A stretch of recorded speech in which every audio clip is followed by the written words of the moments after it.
Olá, uma ótima noite a todos. Vamos vendo quem chega aqui primeiro na live, recebendo a notificação. Até mesmo para me ajudar aqui para dizer se está saindo o áudio legal, se a imagem está boa. Eu estou de um outro notebook hoje. Vamos vendo quem comenta primeiro, se está tudo certinho. Hoje nós vamos estar estudando o bem e o mal, a questão 632 do Livro dos Espíritos. E enquanto o Facebook vai enviando a notificação aí para todo mundo, até o pessoal ir entrando para estar junto aqui nesse encontro, estudando, abordando as questões espíritas, especificamente o Livro dos Espíritos, a gente vai dando um recadinho. Aqui mesmo na página, a última postagem nossa, que a gente deixa até salvo no topo, para ficar sempre como última postagem, é um link de um vídeo falando sobre o projeto da distribuição gratuita do Livro dos Espíritos e o Evangelho segundo o Espiritismo. Então, se você for aqui da Praia Grande região e tiver interesse, é distribuição gratuita, tá? É só dar um oi aqui em qualquer local da página, falar que tem interesse no livro ou naquela última postagem que a gente é específico sobre esse tema, a gente vai estar passando o nosso WhatsApp para você estar entrando em contato e a gente enviar o link aí da localização do local para retirada, tá? É o livro físico mesmo, esse aqui, tá bom? Então é o livro físico mesmo do Evangelho segundo o Espiritismo e o Livro dos Espíritos, que a gente faz a distribuição. Antes da gente dar sequência e ler a questão, a pergunta do tema aqui, do estudo da noite, a gente vai fazer uma vibração, uma oração. A gente pede que quem se sentir à vontade, quiser, ir fechando os olhos, tranquilizando o corpo, a mente, buscando elevar o nosso pensamento ao mais alto, agradecendo a Deus por mais uma oportunidade de estarmos aqui reunidos, embora de forma virtual, estamos unidos em ideal, em busca, em sentimento, atrás do aprimoramento individual e coletivo. Pedimos que a espiritualidade nos envolva, que o mentor individual de cada um de nós possa nos auxiliar para absorvermos e aprendermos o conteúdo da noite da melhor maneira possível. Que Jesus nos ampare e nos abençoe hoje e sempre. Amém.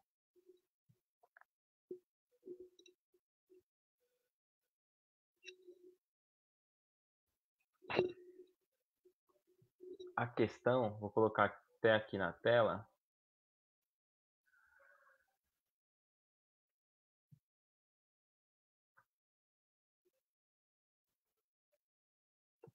A questão 632.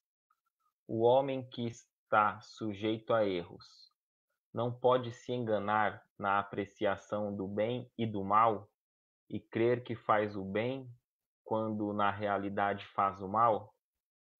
Antes da gente entrar nessa resposta, a gente vai voltar a uma questão anterior que Kardec pergunta assim: o homem por si mesmo tem os meios para distinguir o que é bem e o que é mal? E a espiritualidade responde: sim, quando ele crê em Deus e o quer saber. Deus lhe deu a inteligência para discernir um do outro. Então aqui Deus aqui deu a inteligência, para discernir um do outro. Quando crê em Deus, Deus lhe deu a inteligência para discernir o bem e o mal. Aí essa é a questão posterior, O homem que está sujeito a erros não pode se enganar na apreciação do bem e do mal e crer que faz o bem quando na realidade faz o mal?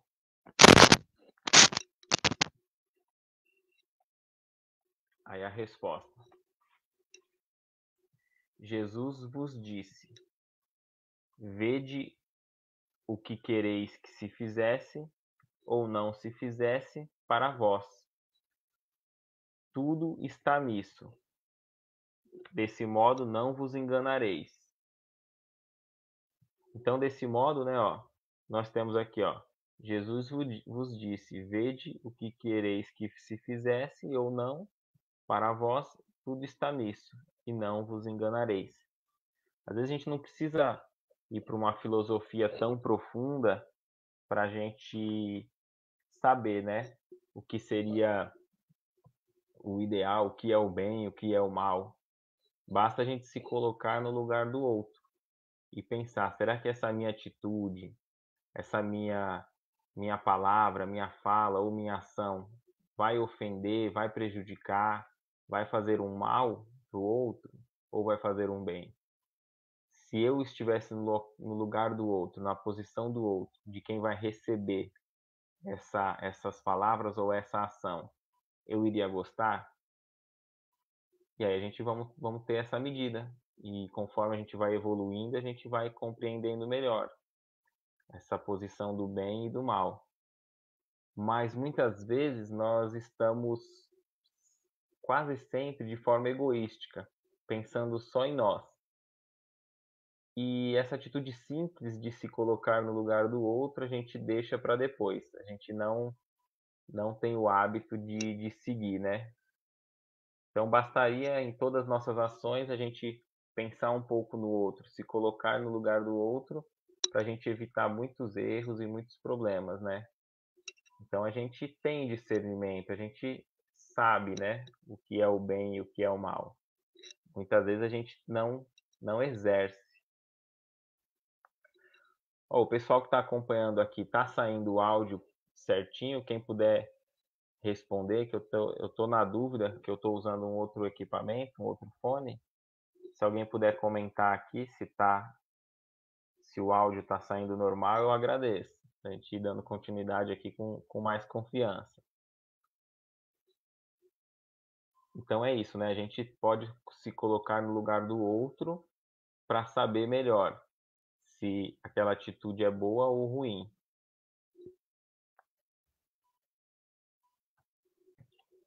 Inclusive, caso no livro Histórias e Anotações de Francisco Cândido Xavier, pela psicografia do irmão X, né, que é Humberto de Campos. E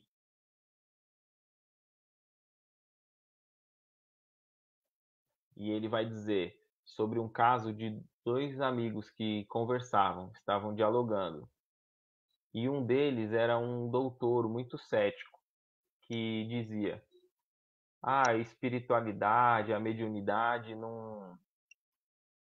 Ó, a Sol Santos aqui com a gente, ó. Boa noite a todos. Sol, me diz por gentileza, o áudio tá bom? Tá indo legal o áudio? Eu tô na dúvida, porque é um outro notebook que eu tô usando, eu não tô tendo essa certeza se o som tá saindo bem. Se você puder colocar aqui no comentário, ó. A Nayara Isabel aqui comentou. Ah, legal, obrigado, viu? Eu tava na dúvida aqui. Obrigado, Sol, obrigado, Nayara. Então a gente ia dizendo sobre essa questão, esse caso que o irmão X nos conta, né? De um doutor conversando com um amigo, ele dizia: ah, mediunidade, eu não acredito na mediunidade, não tem como, é muita fantasia, e ele dizendo: eu não acredito, muita fantasia, não tem como. E o amigo sereno ia dizendo: não, nós não podemos generalizar, nem todas as mensagens é, não merecem a nossa análise. Tem muita mensagem boa que nós devemos observar, vamos estudar em conjunto, analisar. E o doutor dizia: não, a mim ninguém me engana, essas mensagens aí são facilmente explicadas pelo subconsciente, eu não creio nisso. As mensagens nunca ultrapassam o conhecimento do médium. E ia dizendo assim, o doutor, né? E o amigo, não é bem assim. Vamos imaginar um cientista que tem que passar uma mensagem para os colegas de trabalho, mas ele está distante do seu escritório, do seu local, e passa a mensagem por um humilde carregador. Óbvio que ele vai lá, vai mandar, vai passar a mensagem e vai colocar alguns aspectos seus próprios da sua fala, mas a ideia central estará intacta, o recado vai ter seu efeito, né? O amigo sempre sereno, tentando conversar, dialogar, e o doutor dizia, não, de forma alguma, eu não creio nisso, até mesmo as reuniões de efeito físico são facilmente explicadas através do magnetismo da nossa época, e ia se negando, né, a uma análise mais espiritual. E toda vez que ele era convidado a uma reunião edificante, o doutor saía, né, o doutor Magalhães saía desfazendo, meio irônico, sorriso irônico, não adiantava. Então o amigo disse: E aí, doutor, até nessa última reunião, você não viu a mensagem que a Dona Maria recebeu do seu filho através da mediunidade, o filho que já está no plano espiritual, descrevendo a sua doença, os seus últimos dias, o modo do seu desencarne, citando nomes de parentes que já desencarnaram, tudo sem o conhecimento, ele não tinha um contato com o médium. E o doutor falou: não, isso é muito fácil explicar. Ali é uma telepatia dos membros familiares que estão em aflições ali, é muito fácil explicar. E por mais que os amigos tentassem dizer algo, ele era sempre relutante. Sempre que se diziam algo sobre a espiritualidade superior, sublime, o doutor fazia questão de chumbar o seu pensamento na ciência sem esperança. E assim foi passando os tempos, dialogando com um amigo e nada. O doutor parecia, o Humberto, o irmão X, né, diz que o doutor parecia, se assemelhava com um jardineiro infiel, que ao invés de cuidar da planta para que a planta cresça, floresça e dê os seus cuidados necessários, ele arrancava da raiz, arrancava-lhe as folhas para contar, quebrava os galhos para uma análise, sem nem sequer esperar a promessa do fruto. E o doutor Magalhães dizia: não, eu sou honesto, eu sou correto, eu sou verdadeiro, e eu tenho que dizer, isso é uma mentira. E o amigo prudente, amoroso, dizia: de forma alguma, nós também somos verdadeiros. E você pode ser um excelente professor, mas não é um irmão. Aí o doutor Magalhães falou: mas como assim? Se explique. Não, um professor ensina, educa, às vezes de modo até frio, mas o irmão ele está ao nosso lado, nas alegrias, nas tristezas, consola, nos esclarece, vivencia o dia a dia ali conosco. E aí o doutor Magalhães, não vamos misturar ciência e religião, sempre relutante, né? Até que um dia todos nós, né, seremos convidados a darmos o nosso corpo para a exigência da morte. E o doutor Magalhães veio a desencarnar. Desencarnou surpreso no plano espiritual ao ver que estava ainda vivo, que a vida continuava no plano espiritual. Ele surpreso ali, ninguém para lhe dizer, ninguém para lhe aconselhar, explicar, e ele foi vagando, andando, foi ficando mais assustado por não ter como dialogar com ninguém. Gostaria muito de que tivesse ali um médio, podia ser um médio sem cultura, de inteligência menos elevada, apenas para que ele pudesse passar um recado para os seus familiares, para os seus amigos, dizendo que ainda estava vivo. Uma ótima noite para a Val aqui também com a gente. Mas, infelizmente, para o doutor Magalhães, no plano espiritual, não tinha esse médio que ele pudesse dialogar, se utilizar como instrumento para passar o recado. E o doutor Magalhães ficava assombrado por olhar ali e ver apenas naquela paisagem galhos secos, ervas ressequidas, troncos de árvores sem vida. Doutor Magalhães, assustado, aquele homem que fazia muitas exigências, fiel ao método, exigente, estava ali reduzido, em prantos, desesperado, buscando apoio. Na sua mente, vozes invisíveis gritavam: jardineiro mau, cultivador infiel. E assim, acreditem, se passaram anos e anos nessa solidão e nesse sofrimento. Até que caminhando por esse vale sinistro, difícil de explicar, ele viu um homem de olhar sereno, cabelos brancos, mexendo na terra, com materiais agrícolas na mão. Ele chegou, pediu socorro, esse senhor o acolheu, talvez por Dr. Magalhães se sentir ali confiante, relatou o seu caso, descreveu como era, honesto, trabalhador, fiel ao método quando encarnado, e estava ali, pedindo auxílio para esse senhor. Após o senhor ouvir tudo, o senhor disse: quando estava na terra, você conheceu a formiga? Dr. Magalhães achou estranho, disse sim. Aí o senhor disse: o seu caso é semelhante ao da formiga. A formiga também é operosa, trabalhadora, fiel ao método, mas passa a existência toda chumbada e olhando apenas para o solo. E ela, enquanto estiver pelo campo, continua sempre sendo formiga.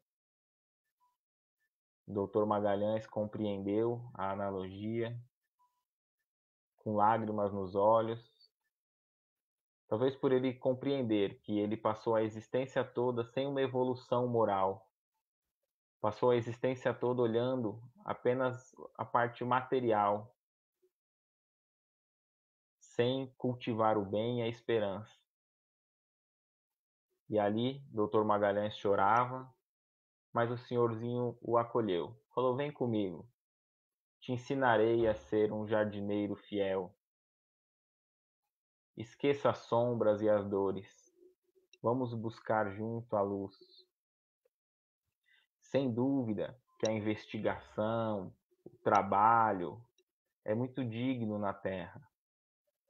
Mas não se esqueça que acima das investigações palpitam a verdade. A ciência traça os caminhos na Terra, mas somente o bem e o amor traçam os caminhos para o céu. Nesse caso que o irmão X nos conta, a gente consegue analisar, né, com essa visão do bem e do mal. O doutor Magalhães não era uma pessoa má na concepção da palavra. Era um homem honesto, correto, Mas talvez, como diz Emmanuel, nós somos responsáveis pelo mal que fizermos e também pelo bem que deixamos de fazer. Desse modo, a gente pode analisar, né, que às vezes a gente observa, né, da seguinte forma: a gente às vezes assiste esses jornais com casos de tragédia, de crimes, e a gente fica até espantado, né, da crueldade humana. Então a gente, naquela concepção errada que a gente tinha das religiões passadas, que às vezes vive em nosso íntimo ainda, de céu e inferno, a gente fala, aquele que cometeu tantos crimes, ele certamente irá para o inferno. Agora eu sou uma pessoa correta, não faço mal para ninguém, irei para o céu. Né? Como se nós fôssemos estar ali no mesmo nível daqueles benfeitores. Então, muitas vezes, não fazer o bem já é um mal, porque a gente já tem conhecimento, né? Principalmente aqueles que compreende a imortalidade da alma, que abraça a doutrina espírita, ou independente da religião, mas que compreende o lado moral do Evangelho de Jesus, só o fato de não fazer o bem já é um mal. E às vezes a gente vai analisar assim, pô, mas quem sou eu para fazer o bem? Porque muitos de nós, ao olhar para nós mesmos, a gente consegue encontrar muitos defeitos, né? Muitos sentimentos baixos, paixões menos dignas. E ao encontrar esses defeitos em nós, a gente acredita que não podemos ser bom. Fala, não, ser bom é para o outro. Eu, eu não tenho qualidades para exercer o bem, fazer a caridade, fazer o bem ao próximo. Mas será que é isso mesmo? Vamos ver o que Emmanuel tem a nos falar sobre essa questão 632 no livro Religião dos Espíritos, em que ele aborda essa questão. E Emmanuel irá nos dizer: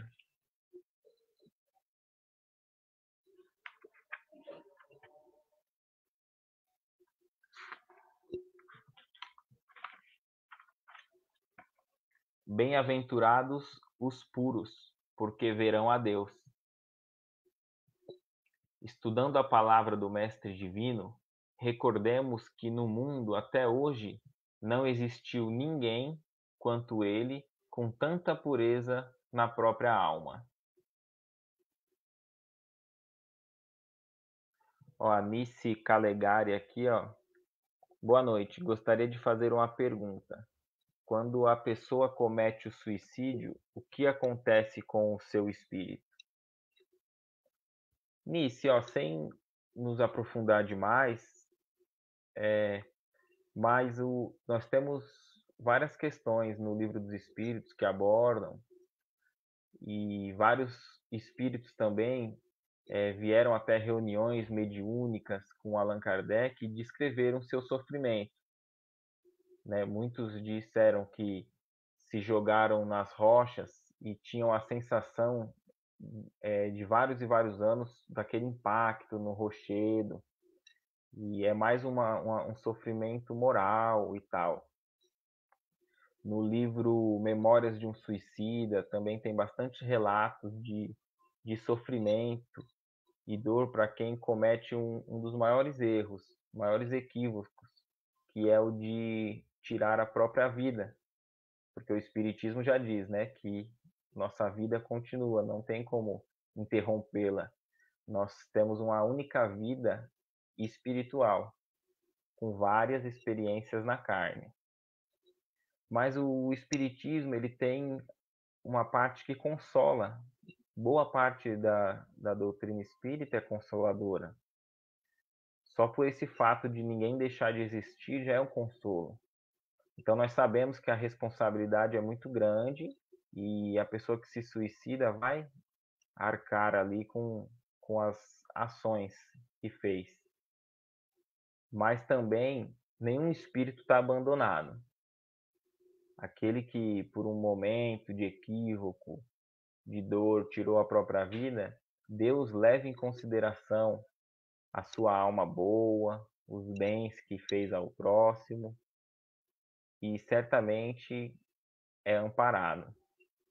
O Divaldo Franco relata o caso de uma irmã dele que se suicidou, sofreu um tempo no umbral, foi acolhida, reencarnou para cumprir aquele tempo de existência que faltava da existência anterior, desencarnou criança e está novamente encarnada, com uma nova meta, novos objetivos.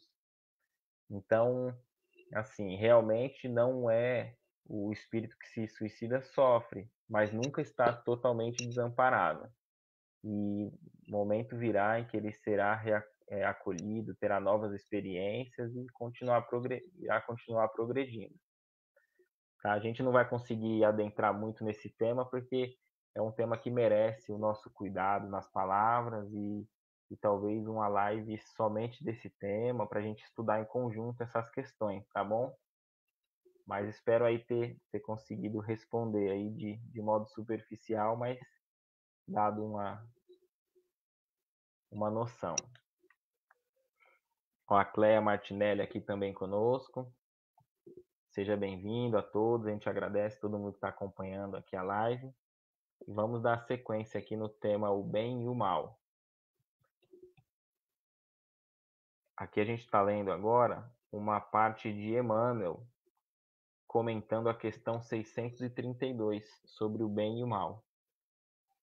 Então, dizia, né? Bem-aventurados os puros, porque verão a Deus. Estudando a palavra do Divino Mestre, recordemos que no mundo até hoje não existiu ninguém quanto ele com tanta pureza na própria alma. Cabe-nos, pois, lembrar como Jesus via no caminho da vida para reconhecermos com segurança que, embora na terra, sabia encontrar a presença divina em todas as situações e em todas as criaturas. Aquilo que nós estávamos falando, né? Todos nós temos Deus dentro de nós. Todos nós somos aptos a desenvolver o bem e fazer o bem, independente da nossa limitação, independente do nosso estado evolutivo. Para muita gente, a manjedoura era local desprezível. Entretanto, ele via Deus na humildade com que a natureza lhe oferecia materno colo e transformou a estrebaria num poema de excelsa beleza. Para muita gente, Maria de Magdala era mulher sem qualquer valor.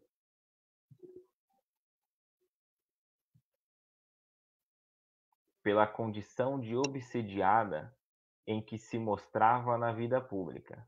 No entanto, ele via Deus naquele coração feminino, ralado de sofrimento, e converteu-a em mensageira da celeste ressurreição. Para muita gente, Simão Pedro era homem rude e inconstante, indigno de maior consideração. Contudo, ele via Deus no espírito atribulado do pescador semi-analfabeto que o povo menosprezava e transmutou-o em paradigma da fé cristã para todos os séculos. Para muita gente, Judas era negociante de expressão suspeita, capaz de astuciosos ardis em louvor de si mesmo. No entanto, ele via Deus na alma inquieta do companheiro que os outros menescabavam e estendeu-lhe braços amigos até o fim da penosa deserção a que o discípulo distraído se entregou invigilante. Para muita gente, Saulo de Tarso era guardião intransigente da lei antiga, vaidoso e perverso, na defesa dos próprios caprichos. Contudo, ele via Deus naquele espírito atormentado e procurou-o pessoalmente para confiar-lhe embaixada importante. Se purificares assim o coração, identificarás a presença de Deus em toda parte, compreendendo que a esperança do Criador não esmorece em criatura alguma. Ó que interessante essa parte, né? Que bonito, ó.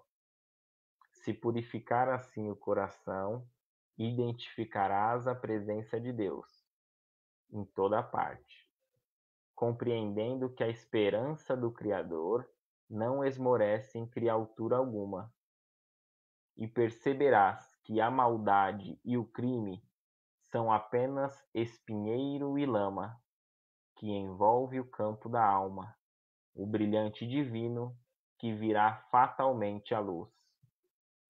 Então, quando Jesus viu ali Saulo de Tarso, Pedro, Maria de Magdala, ele via ali o espírito puro que já habitava dentro deles. Como diz aqui, um diamante que tinha ali apenas alguma lama, algo que encobria o seu brilho.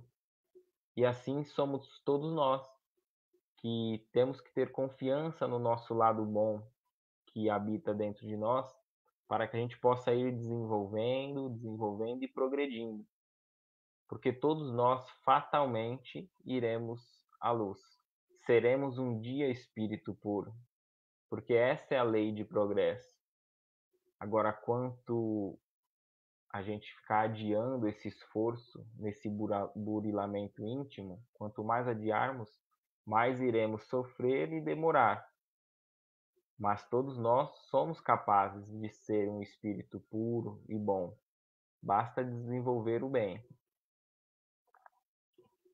Então, Emmanuel irá aqui concluir.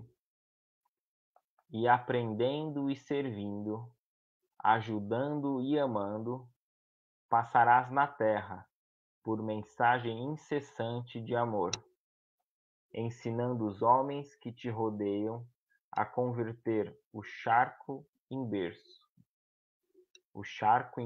de pão, e a entender que mesmo nas profundezas do pântano podem surgir lírios perfumados e puros para exaltar a glória de Deus.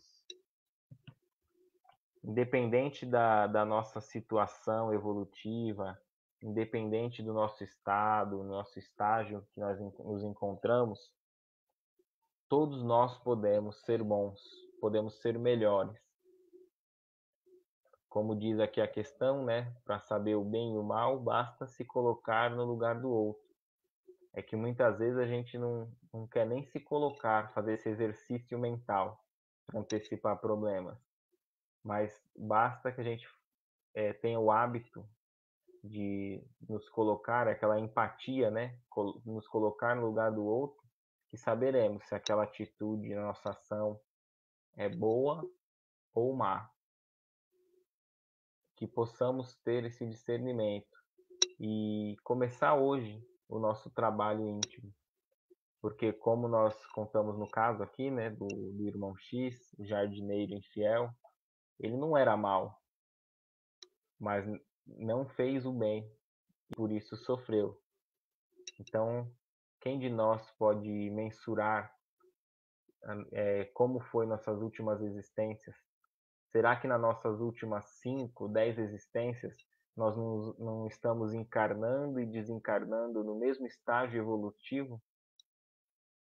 Como diz no Livro dos Espíritos, bastaria um pequeno esforço da nossa parte, eles dizem pequeno, para que a gente conseguisse progredir. Então, que a gente possa aí nos sentir motivado com as palavras de Emmanuel, dos espíritos benfeitores, para começar hoje a nossa mudança interna, a nossa melhoria. Começando hoje, fazendo alguma ação no bem, um ato, separando um dia na semana para exercer a caridade, para que a gente possa ser um jardineiro fiel, plantando esperanças e o bem, certamente iremos colher o bem amanhã, ao nós desencarnarmos, e assim sucessivamente. Eu gostaria de agradecer a todos que acompanharam aqui conosco, que estão aqui com a gente. A gente tem esse encontro aqui todos os domingos, às 6 horas, que de modo despretensioso estudamos em conjunto as questões do Livro dos Espíritos, do Espiritismo. E é bem legal quando vocês interagem aqui comentando, a gente vê quem está com a gente aqui, fazendo perguntas como a Nice Calegari, que a gente pode bater um papo sobre outros temas e conversar junto. Então a gente agradece aqui a Nice, a Cleia, ao meu amigo aqui Fabrício Sushi, Val Fleury, Sol Santos aqui com a gente, Nayara Isabel e todo mundo que está aqui acompanhando. Tá? A gente agradece a todos e a gente pode exercer o bem agora de qual modo? Fazendo uma vibração, né? Fazendo uma vibração para todos aqueles que necessitam. Então, quem quiser, a gente convida agora, tá? Fechando os nossos olhos, agradecendo a Deus por esse momento de união, em que nós pudemos estudar um pouco sobre o seu Evangelho, sobre os seus ensinamentos da Boa Nova, elevando o nosso pensamento a Deus em gratidão, pedimos à espiritualidade superior, ao mentor individual de cada um de nós, que encontrando os melhores sentimentos, as melhores vibrações, os nossos fluidos de amor, de caridade, possam tomar posse desses fluidos e levar onde mais necessitam, nos hospitais, nos asilos, para aqueles moradores que estão em situação de rua, para as creches, orfanatos, que essas vibrações encontrem aqueles que estão em desespero, em depressão, que estão perdendo o gosto pela vida. Que essas vibrações de carinho sejam um bálsamo de luz a dissipar as trevas da ignorância. Assim seja, graças a Deus.